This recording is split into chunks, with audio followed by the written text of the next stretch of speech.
Конвенциялар ортосундагы ынтымакты, ошондой эле динге ишенгендер менен өздөрүн динден тышкары эсептегендердин ортосундагы өз ара түшүнүшүүнү жана сый мамилени чыңдоо керек деп белгиледи Кыргыз Республикасынын президенти Сооронбай Жээнбеков бүгүн 15 ноябрда Ислам азыркы светтик мамлекетте экинчи эл аралык конференциясында. Конференцияга дүйнөнүн 20 өлкөсүнөн келген мамлекеттик органдардын, диний жана өкмөттүк эмес уюмдардын жетекчилери, белгилүү эксперттер жана окумуштуулар катышышты.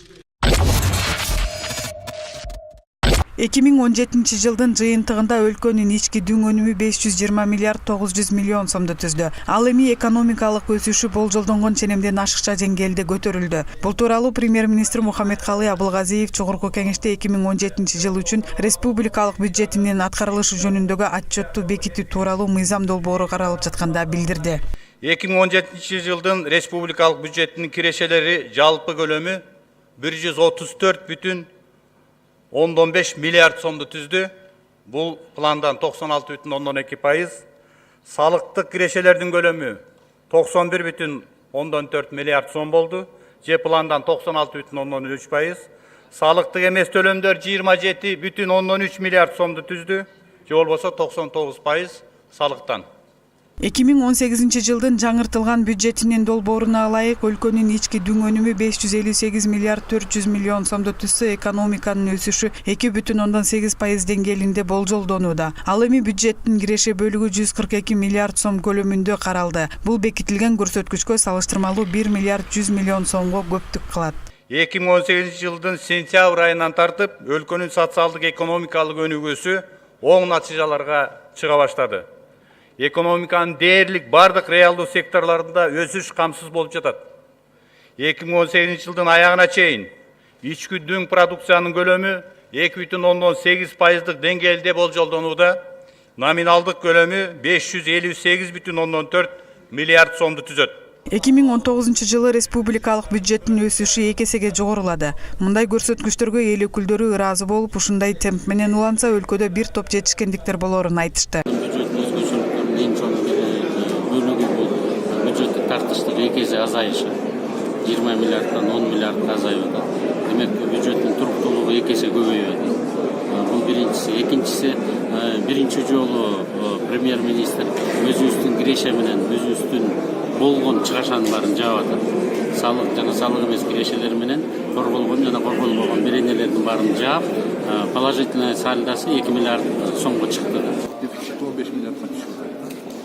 Ошол менен бирге 19 жылга дефицит 10 миллиардга түшүп. Эгерде биз мындай темп менен кетсек, Кудай бериши келечекте баягы балансированный бюджетке чыгышыбыз керек болуп калат да. Буга чейин бажы кызматынан республикалык бюджетке түшпөй келген каражаттын быйылкы жылы толугу менен мамлекеттин казынасына түшкөнү белгилүү болду.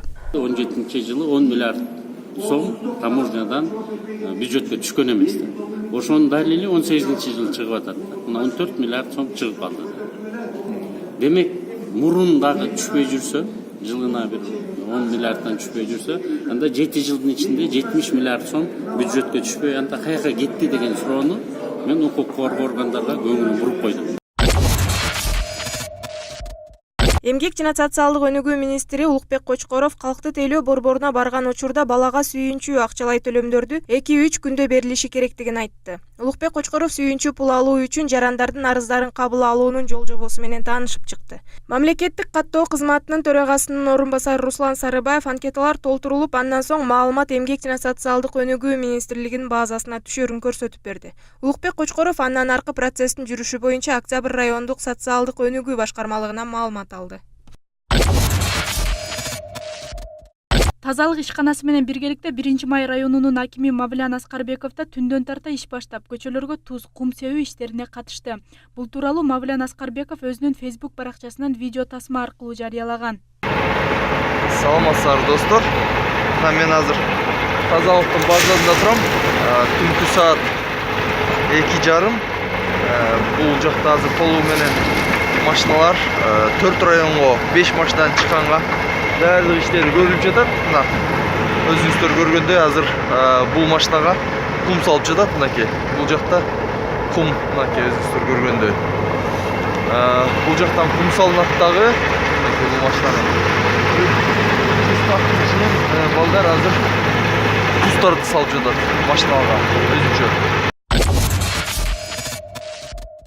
Акыркы мезгилде газета басып чыгаруу иши басаңдады. Тактап айтканда, ноябрь айында жалпыга маалымдоо каражаттарды колдоо борборунан басылып чыгып жаткан 3 гезит Фабула, Тамчы жана Алуу реклама ишин токтотту. Азыркы учурда заман талабына караганда өтө эле интернет басым жасап кетпеди. Көпчүлүк окурмандар жаңылыктарды батыраак окуш үчүн, батыраак кабардар болуш үчүн интернетке өтүп баштады десек болот да.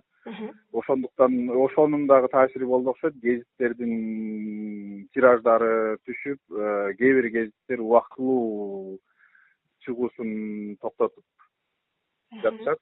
Биздин басмаканада негизи убагында 180 аталыштагы гезит чыккан. Улам жыл сайын азайып отуруп, азыр 130дай газета басылат. Буга чейин Фабула гезитинин башкы редактору Тилек Рыскулов иштин токтошуна каржылык кыйынчылыктар жана басылмага жазылгандардын саны азайып кеткени себеп болгонун билдирген. Фабула гезити Жогорку кеңештин КСДП фракциясынын депутаты Рыскелди Момбековго таандык экени айтылып келген.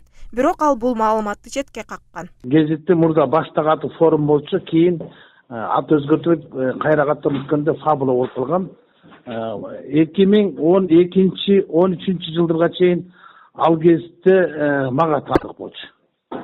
Андан кийин мен мамлекеттик кызматка кеткенден ошол жерде иштеген жааматка Бараттар аке, Фернис Балбаков Кыргыз туусунда, Алмаз Темирбеков ошол жааматка таштап кеткен. Мен ушул гезиттен аздыр көптүр жакшы мындай ийгиликтерге жетиштим, силер дагы ушундай ийгиликтерге жетишиңер деп таштап кеттим. Ал эми Маалымат, маданият жана туризм министрлигинин алдындагы маалымат жана коомчулук менен байланыш департаментине байланышып, бул тууралуу жооп ала алган жокпуз. Ал эми эртең жалпыга маалымдоо каражаттарынын өкүлдөрү президентке кат куржунду тапшыруу алдында турушат. Мына ошол каттардын арасында басаңдап бара жаткан гезит маселеси камтылдыбы же жокпу ким билет. Анткени учурда гезиттердин дээрлик бардыгы менчик.